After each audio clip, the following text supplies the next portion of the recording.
स्थानीय स्वशासन भी कहते हैं। स्थानीय स्वशासन की शुरुआत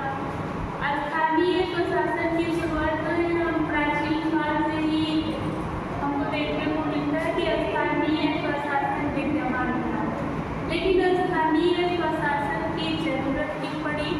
हम जब संविधान बनाए तो स्थानीय स्वशासन को संवैधानिक मान्यता कैसे मिली? 73वां संविधान संशोधन क्या है? आज हम आपको इसके बारे में बताएंगे। 73वां संविधान संशोधन 1992 क्या है और पंचायती राज सिस्टम किस तरह से किस राज्य में लागू हुआ।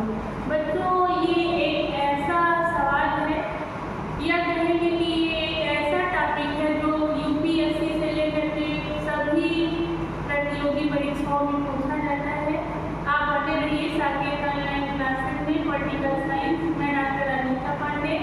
मैं आपको पंचायतों से संबंधित कुछ महत्वपूर्ण जानकारी दूंगी जो आपके परीक्षा में आएंगे। ये बीएड वर्ष में आपको प्रतियोगी परीक्षाओं में भी महत्वपूर्ण काम देंगे, तो आप हमारे चैनल के साथ ये देखते रहिए। हम आपको बताएंगे स्थानीय स्वशासन कब शुरू हुआ। वैसे तो प्राचीन काल में ही स्थानीय स्वशासन मौर्य काल से ही हमको देखने को मिलता है, और उसके बाद जब मुगल आए तो मुगल काल में भी स्थानीय स्वशासन की यथास्थिति उन लोगों ने भी स्थानीय स्वशासन की यथास्थिति को बनाए रखा। उसके बाद आप जानते हैं कि हम गुलाम हो गए थे, ब्रिटिश शासन आ गया। ब्रिटिश काल में लॉर्ड रिपन ने प्रस्ताव लाया था स्थानीय स्वशासन के लिए।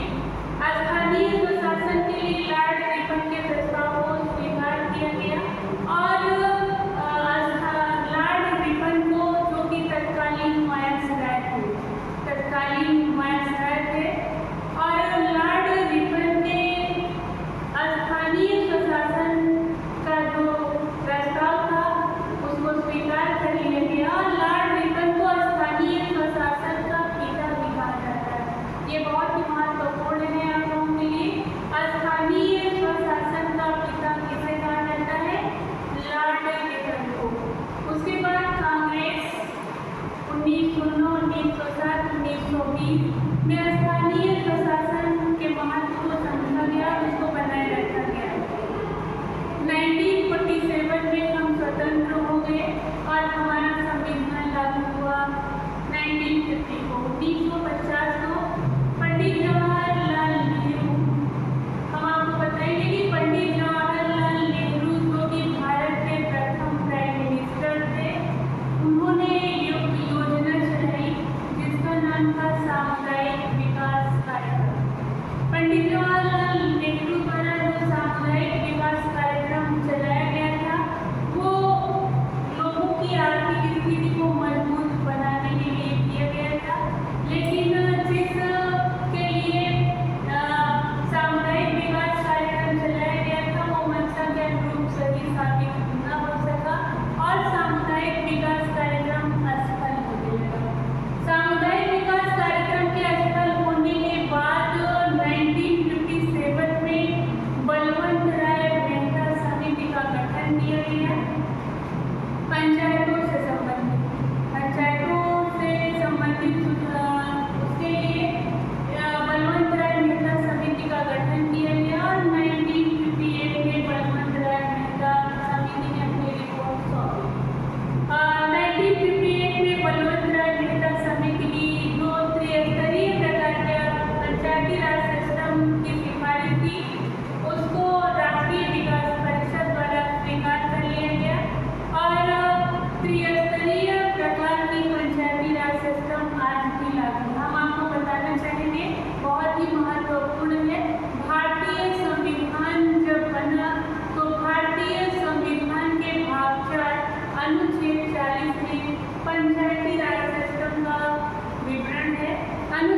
लागू नहीं है।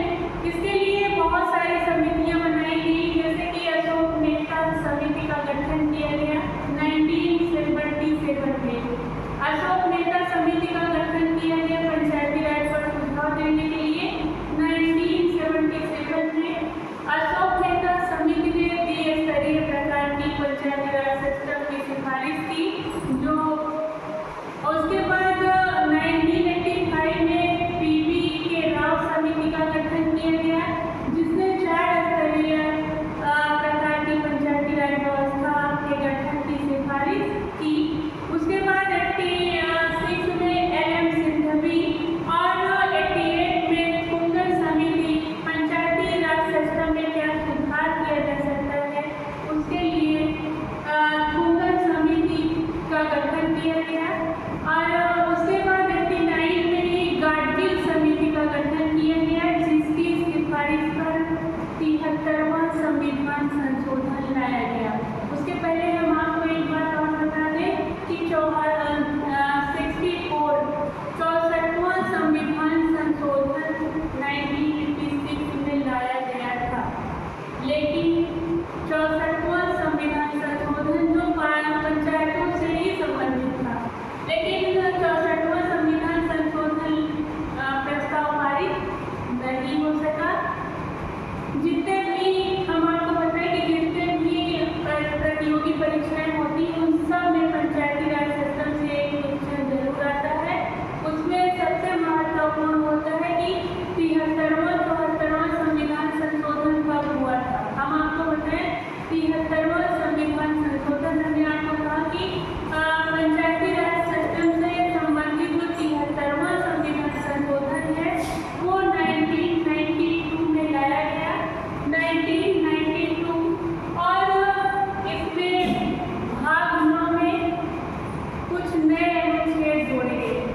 भाग 9 में कुछ नए अनुच्छेद 16 नए अनुच्छेद जोड़े गए। अनुच्छेद 243 से 243 को तक, 243 से 243 को तक करीब 16 अनुच्छेद जोड़े गए।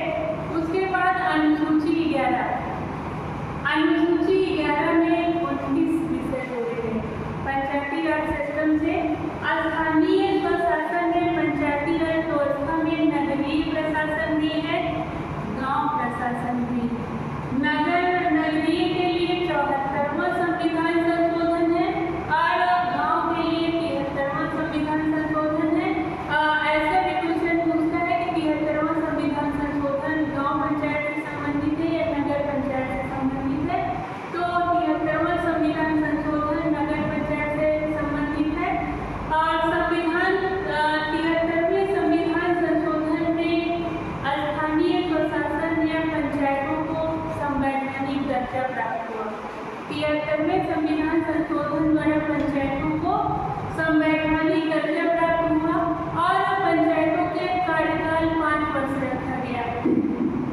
पंचायतों का कार्यकाल 5 वर्ष रखा गया है। 5 वर्ष के पहले पंचायत भंग हो जाती है तो 6 महीने बाद चुनाव कराया जाएगा।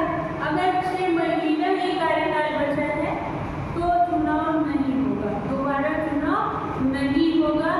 और पंचायतों के कार्य होते हैं कि कृषि की व्यवस्था करना, वहाँ के स्वास्थ्य की व्यवस्था करना, वहाँ प्रौढ़ शिक्षा, जल, तालाब, सड़क, गली, सभी स्वच्छता, इन सभी कार्यों को पंचायती राज व्यवस्था या जो ग्राम प्रधान के द्वारा किया जाता है। अब हम आपको बताएंगे कि पंचायती राज सिस्टम क्यों जरूरी थी। हमने सत्ता का विकेंद्रीकरण अपनाया था, डेमोक्रेसी। हमारे यहाँ इनडायरेक्ट डेमोक्रेसी है, तो डेमोक्रेसी का मतलब ये है कि जनता का जनता के लिए जनता द्वारा शासन। लेकिन हम इनडायरेक्ट डेमोक्रेसी जब अपनाएं तो ज़्यादा से ज़्यादा लोगों को शासन में भागीदारी कैसे प्रदान की करें, इसके लिए हमने यह महात्मा गांधी का विचार था गांव पंचायत स्थानीय प्रशासन, जिसको हमारे संविधान में भी मान्यता प्रदान की गई। हमने अभी आपको बताया 64वां संविधान संशोधन जो पारित नहीं हुआ था और 73वें संविधान संशोधन के द्वारा पंचायती राज मान्यता प्रदान की गई